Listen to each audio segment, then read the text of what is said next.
নমস্কাৰ বন্ধু বান্ধৱীসকল আজি এটা নতুন ভিডিঅ' লৈ আহিছোঁ অসমৰ মাননীয় মুখ্যমন্ত্ৰী ডাঙৰীয়াই অৰুণোদয় 3.0 লৈ পেলাই এটা গুৰুত্বপূৰ্ণ বক্তব্য দিছে তেওঁ অৰুণোদয় নতুনকৈ পাব লগা অৰুণোদয় 3 বাবে কি ডকুমেণ্ট পাতি লাগিব আৰু কোনবিলাক মানুহ আঁচনিত অন্তৰ্ভুক্ত হ'ব সেই লৈ গুৰুত্বপূৰ্ণ বক্তব্য প্ৰদান কৰিছে তেওঁ লগতে কৈছে যে অৰুণোদয় পাবৰ কাৰণে ৰেচন কাৰ্ডত নাম থকা ব্যক্তি হ'ব লাগিব লগতে তেওঁ উল্লেখ কৰিছে যে কোনোবা ঘৰত যদি 4 চকীয়া বাহন আছে বা মাটিৰ বাৰী 15 বিঘাতকৈ অধিক আছে বা চাকৰিয়াল মানুহে অৰুণোদয় নাপায় আমি মুখ্যমন্ত্ৰী ডাঙৰীয়াই অৰুণোদয়ক লৈ কি ক'লে চাকৰিয়াল পেছাদাৰী ব্যক্তি শিক্ষক পেঞ্চনাৰ আন কোনেও অৰুণোদয় নাপাব আনকি অংগনবাদী কৰ্মী আশা ৱৰ্কাৰেও অংগনবাদী আমাৰ অৰুণোদয় নাপাব তেওঁলোকৰ কাৰণে আমি বেলেগকৈ চিন্তা চৰ্চা কৰি আছো কিন্তু অৰুণোদয় আঁচনিত চৰকাৰৰ পৰা উপাৰ্জন কৰা ব্যক্তিয়ে লাগিলে এটকা উপাৰ্জন কৰক লাগিলে 1 লাখ টকা উপাৰ্জন কৰক তেওঁলোকে অৰুণোদয় নাপাব এইটো হল অৰুণোদয় নিয়ম ঠিকাদাৰে অৰুণোদয় নাপাব আৰু অৰুণোদয় আমাৰ যাৰ ঘৰত 4 চকীয়া বাহন আছে 15 বিঘাতকৈ বেছি মাটি আছে এই ধৰণৰ কেইবাটাও নিয়ম কৰা আছে যোনে অৰুণোদয় আঁচনি নাপাব অৰ্থাৎ আমাৰ লক্ষ্য হল যাতে গাঁৱৰ আৰু চহৰৰ আটাইতকৈ দুখীয়া দৰিদ্ৰ মানুহখিনিহে পৰিয়ালখিনিহে অৰুণোদয় আঁচনি পাব পাৰে শ্ৰদ্ধাৰ উপস্থিত ভদ্ৰমণ্ডলী এই অৰুণোদয় আঁচনিখন ৰূপায়ণৰ বাবে আমি নিৰ্দিষ্ট দিনো আমি ঠিক কৰি দিছো আমি ভাবো যে অৰুণোদয় পুৰণা বেনিফিচিয়াৰী আৰু নতুন বেনিফিচিয়াৰী এই গোটেইখিনিক অৰুণোদয় 3ত সমাহিত কৰি ল'বলৈ আমি আজিৰ পৰা ব্যৱস্থা আৰম্ভ কৰিম 19 ছেপ্টেম্বৰ 2024 পৰা আৰু আমাৰ লক্ষ্য যে আমি জানুৱাৰী মাহলৈ এই গোটেই selection form fill up affidavit এই গোটেই কামখিনি আমি সমাপন কৰিব পাৰিম এতিয়া কোনোবাই প্ৰশ্ন কৰিব যে জানুৱাৰীত অৰুণোদয় 3 আহিব তেতিয়ালৈকে বৰ্তমানৰ হিতাধিকাৰীসকলে অৰুণোদয় পাই থাকিবনে নাই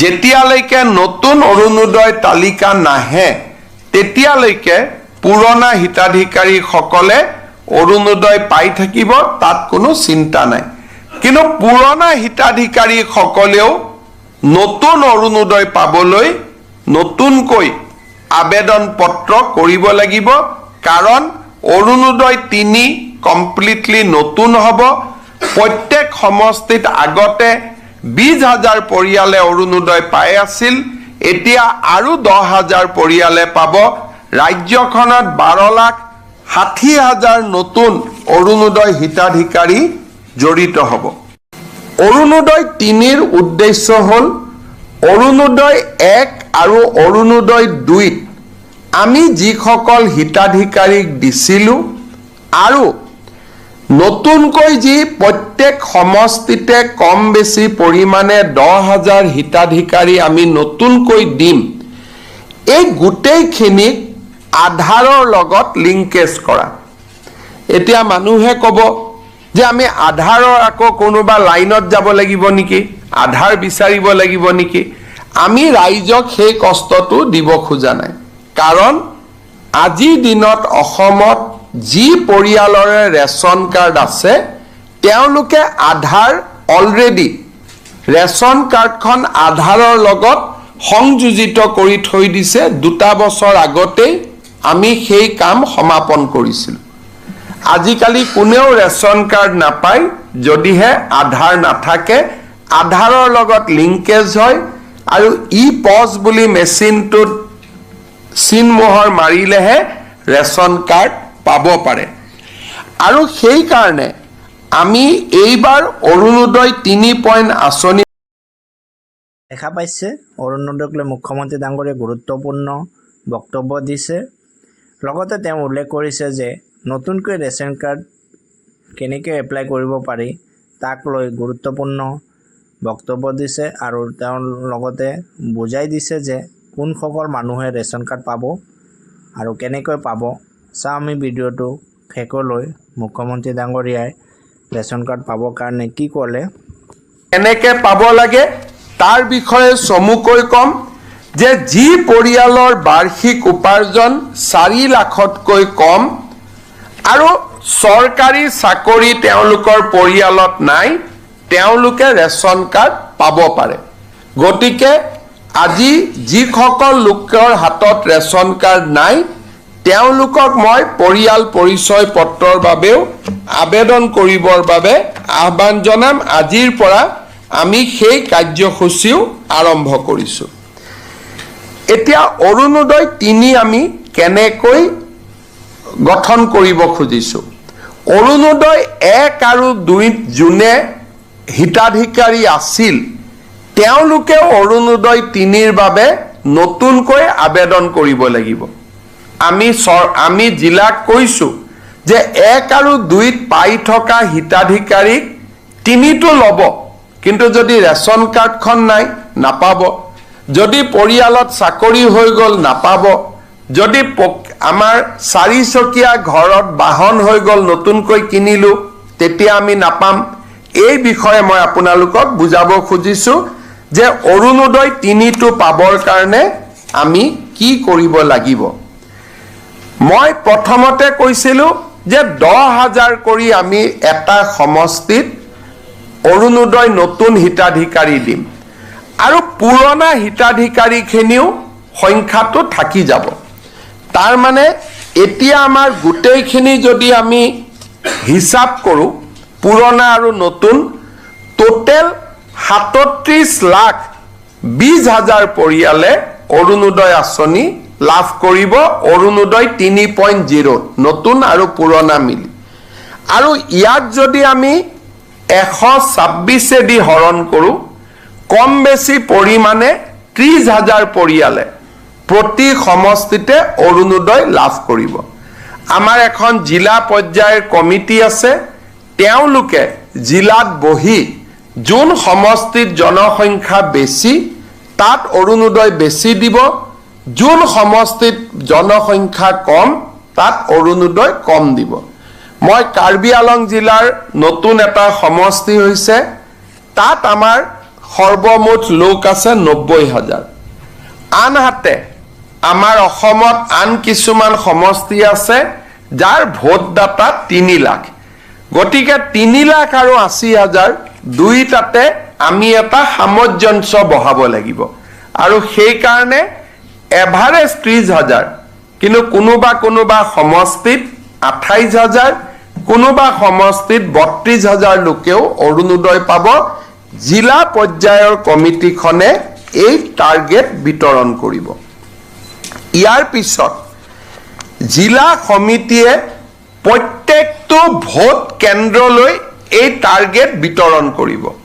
অৰ্থাৎ 30,000 জালুকবাৰী সমষ্টিত যদি অৰুণোদয়, মোৰ ভোটাৰ লিষ্টত ভোট গ্ৰহণ কেন্দ্ৰ আছে 200টা।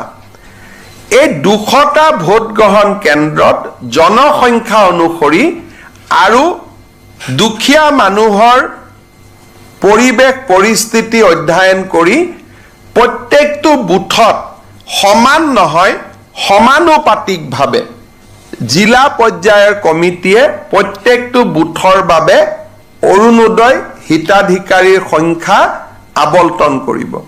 সমান নহয় বুলি মই কিয় ক'লোঁ, কোনোবা ভোট গ্ৰহণ কেন্দ্ৰত 300 ভোট থাকে, কোনোবা ভোট গ্ৰহণ কেন্দ্ৰত 1000 ভোট থাকে। সমানুপাতিকভাৱে তেওঁলোকে এই কোটা 30,000ৰ কোটা প্ৰত্যেকটো ভোট গ্ৰহণ কেন্দ্ৰলৈ তেওঁলোকে ভাগ কৰি দিব। ভাগ কৰি দিয়াৰ পিছত সিলেকশ্যনৰ এটা প্ৰক্ৰিয়া আৰম্ভ হ'ব। পঞ্চায়ত বৰ্তমান নাই কাৰণে আমি জিলা উপায়ুক্তক দায়িত্ব দিছোঁ যে আপোনালোকে গাঁও পঞ্চায়তৰ সেক্ৰেটাৰী আৰু 4জন মনোনীত ব্যক্তিক লৈ গাঁও সভাখন পৰিচালনা কৰিব। এতিয়া অৰুণোদয় পাবৰ কাৰণে আমাৰ মানদণ্ড কি হ'ব? সকলোৱে আবেদন কৰিব। আমি কাক অৰুণোদয় দিম?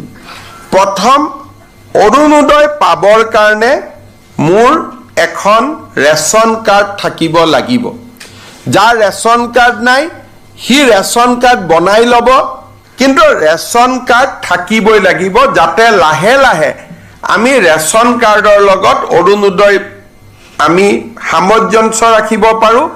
বিধানসভাটো প্ৰশ্ন কৰিলে আমি তেওঁৰ ডিটেইলছ দিব পাৰোঁ, কাৰণ ৰেচন কাৰ্ডত দেউতাক, মাক, এড্ৰেছ আৰু আধাৰৰ লগত ৰেচন কাৰ্ডখন জড়িত হৈ আছে। তাৰমানে অসমত অৰুণোদয় 3.0 ৰেচন কাৰ্ড, আধাৰ, অৰুণোদয় এটাই ডাটাবেছ হ'ব। আমি লগে লগে যোনে যি প্ৰশ্ন কৰে আমি লগে লগে উত্তৰ আমি দিব পাৰিম। অৰুণোদয় পাবৰ কাৰণে আমি কি কৰোঁ? প্ৰথম অৰুণোদয় আমি কাক দিওঁ? যে গাঁওখনত গোটেই মানুহ বহিলে, মিটিং হ'ল যে আমাৰ গাঁৱত 100 অৰুণোদয় আহিছে, আমি কেনেকৈ বিতৰণ কৰিম? বহুত সময়ত বহুত মহিলাই মোক কয়, বাবা মই অৰুণোদয় পোৱা নাই।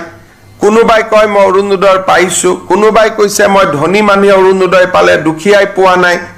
মই ইলেকশ্যন মিটিঙত গ'লে মানুহে এনেকুৱা বহুত অভিযোগ কৰে।